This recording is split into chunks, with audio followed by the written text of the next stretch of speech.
Halo para Omnivora dimanapun kalian berada, bagaimana kabarnya? Masih semangat? Semangat dong, ayo dong. Kembali lagi bersama saya John, Still in the house. Kali ini saya akan merangkum sebuah film perang yang tentunya akan membuat adrenalin Anda bergejolak. Film ini berjudul Behind Enemy Lines, dirilis pada tahun 2001, dibintangi oleh Owen Wilson. Tentunya akan sangat membuat jiwa-jiwa Anda berhingar-bingar. Jadi langsung saja kita masuk ke alur ceritanya. Kecro.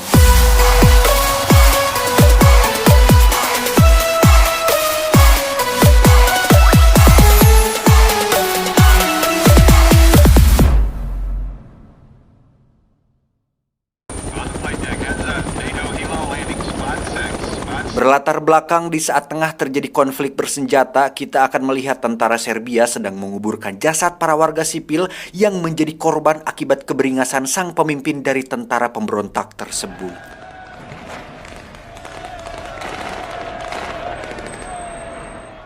Dan kisah akan berfokus pada seorang pilot angkatan laut bernama Chris Burnett, ini orangnya, di mana dia berniat untuk pensiun dari kemiliteran setelah menyadari bahwa passionnya ada di dunia kuliner. Lieutenant Burnett, Admiral Rieger would like to see you immediately.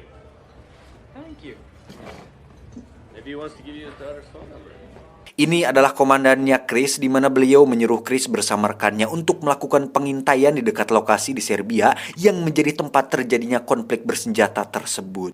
You've had an interesting career, Lieutenant. Sir.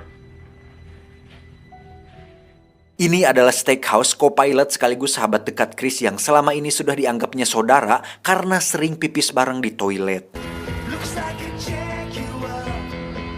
Singkat cerita, mereka pun berangkat untuk melakukan pengintaian. Hingga saat mereka sudah berada di tempat tujuan, para pasukan Serbia itu pun tiba-tiba menembak sebuah rudal yang membuat pesawat mereka hancur. Beruntung mereka berdua masih selamat dengan menggunakan kursi pelontar, di mana Steakhouse mengalami cedera pada kakinya. Ditambah mereka berdua mendarat tepat di belakang garis musuh. Tak lama para pasukan Serbia pun datang ke lokasi mereka mendarat, di mana Steakhouse berhasil dikepung oleh para tentara tersebut, yang mana Chris harus menyaksikan Steakhouse tewas tepat di depan matanya sendiri. Saat para tentara Serbia menyadari keberadaan Chris, mereka semua pun langsung menembakinya, di mana Chris berusaha untuk kabur dan beruntung masih bisa selamat.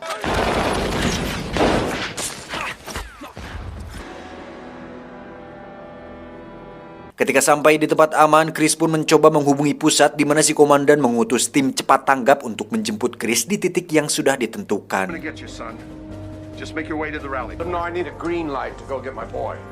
Kembali ke Chris yang terlihat sedang minum, di mana dia tiba-tiba diserang oleh seorang sniper Serbia yang menggunakan AWM dengan scope kali 3, di mana Chris lagi-lagi berhasil selamat dengan nyorosot ke arah jurang. Saat Chris sudah berada di titik pertemuan, Chris pun kembali menghubungi pusat, namun ternyata sang komandan batal melakukan penjemputan dan justru menyuruh Chris untuk menuju titik lain yang jaraknya sangat amat jauh.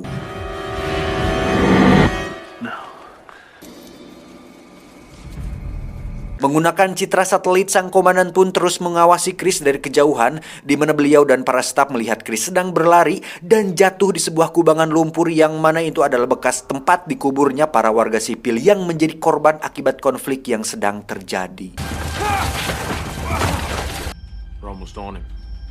Saat para tentara Siberia itu muncul, disinilah ketegangan dan adrenalin yang sesungguhnya terasa, karena sedikit saja Chris bergerak, maka mereka akan langsung memaihannya. Ternyata berkat otaknya yang cerdas dan perannya sebagai tokoh utama, Chris pun bersembunyi di bawah salah satu mayat, di mana saya sangat kagum terhadap paru-parunya si Chris ini karena mampu menahan nafas di bawah kubangan lumpur dengan cukup lama. Sementara itu kita akan melihat sang pemimpin pasukan tentara Siberia tersebut di mana beliau memeriksa puing-puing pesawatnya Chris untuk mencari rekaman yang bisa menjadi bukti kejahatan yang dilakukan olehnya. Namun salah satu anak buahnya mengatakan bahwa rekaman tersebut tidak ada di sana dan bisa jadi terdapat pada bagian pesawat lain yang jatuh entah di mana.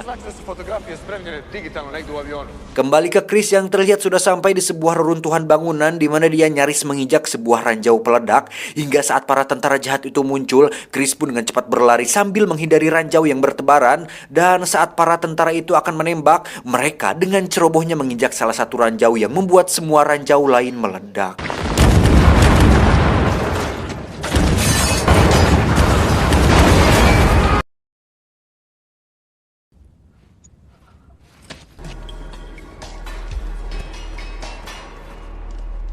Chris pun terus melanjutkan perjalanan menuju titik yang telah ditentukan, yang mana dia melihat sebuah mobil warga dan berniat untuk ikut menumpang dengan mereka.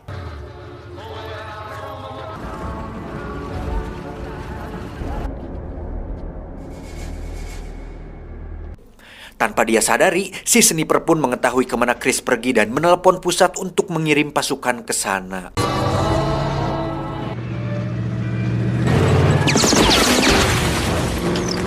Dan benar saja, saat Chris memasuki kawasan runtuhan bangunan, sekelompok tentara Siberia itu pun langsung menyerang Chris dan beberapa warga sipil, di mana Chris berhasil selamat dan bergabung dengan warga sipil di sana.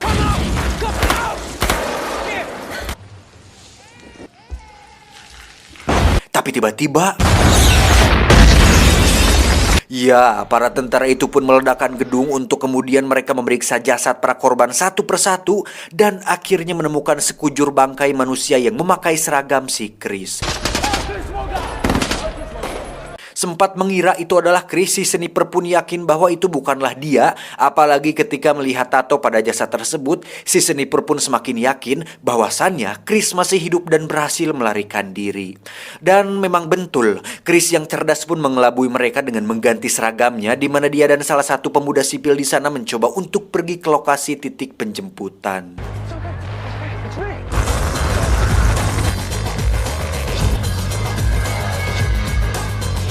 Sementara Chris sedang bersusah payah menuju ke sana, sang komandan pun dikejutkan dengan sebuah berita yang memperlihatkan para tentara Siberia sedang menunjukkan mayat Chris, di mana hal itu membuat beliau cukup terkejut, yang akhirnya membuat beliau menarik kembali tim penjemput yang menuju ke sana. Mission is scrubbed. Return to base immediately.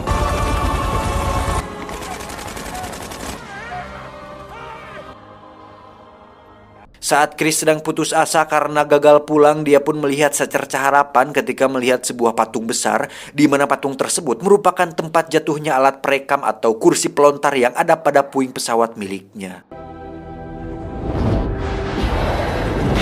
Dengan cepat Chris pun menghampiri rekaman tersebut, di mana di situ juga terdapat sebuah alat pemancar yang biasa dia gunakan untuk mengirimkan sinyal ke pusat. Namun karena pemancarnya rusak, dia pun dengan cekatan memperbaiki alat tersebut yang akhirnya berhasil diterima oleh si komandan.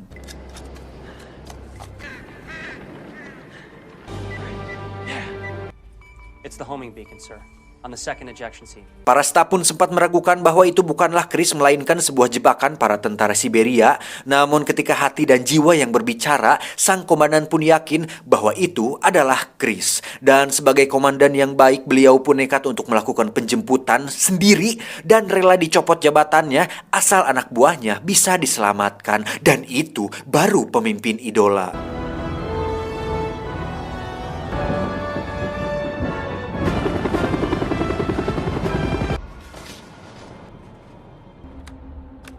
Kembali ke Chris yang sedang mencoba untuk mengambil rekamannya, di mana saat si sniper sampai di sana, Chris lagi-lagi mengelabuinya dengan meletakkan senjata tepat di kursi pelontarnya. Hingga saat si sniper maju, Chris pun muncul dari bawah salju dan langsung memodaran si sniper saat itu juga.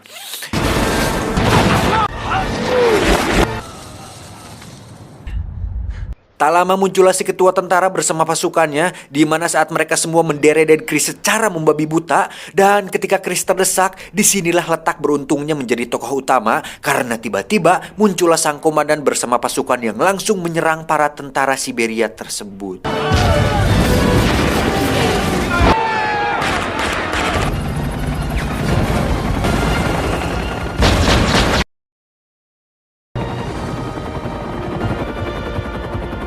Alhasil Chris pun berhasil diselamatkan, yang mana dengan bukti rekaman atau fotografi yang dibawanya, sang pemimpin tentara jahat Siberia itu pun berhasil ditangkap dan dihukum atas kejahatan perang yang dilakukannya.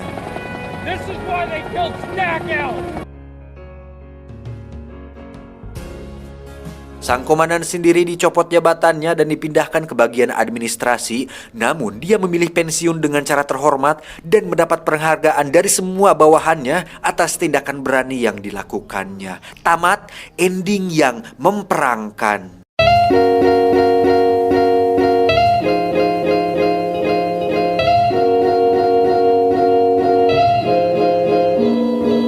Pesan yang bisa kita ambil dari film ini adalah, cobalah sesekali berada dalam zona lawan agar mental Anda menjadi kuat dan sanggup menghadapi setiap masalah dalam hidup ini. Saya John beserta jajaran direksi mengucapkan terima kasih dan sampai jumpa di video selanjutnya. Adios. Kutil Thanos.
Ingin aku teriak, ambiar,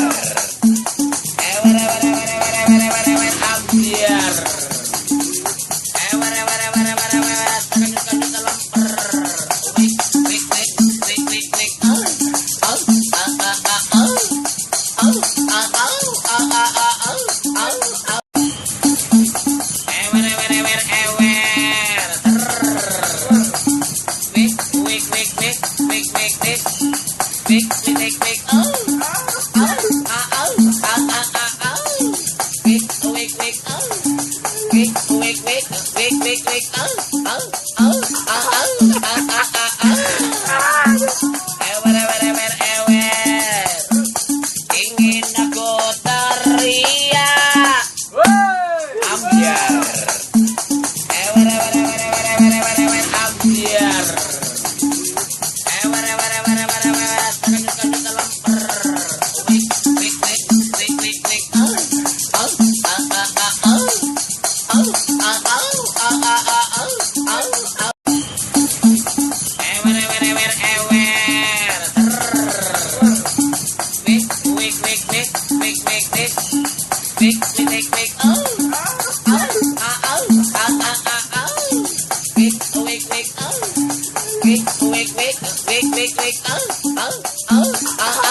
wake,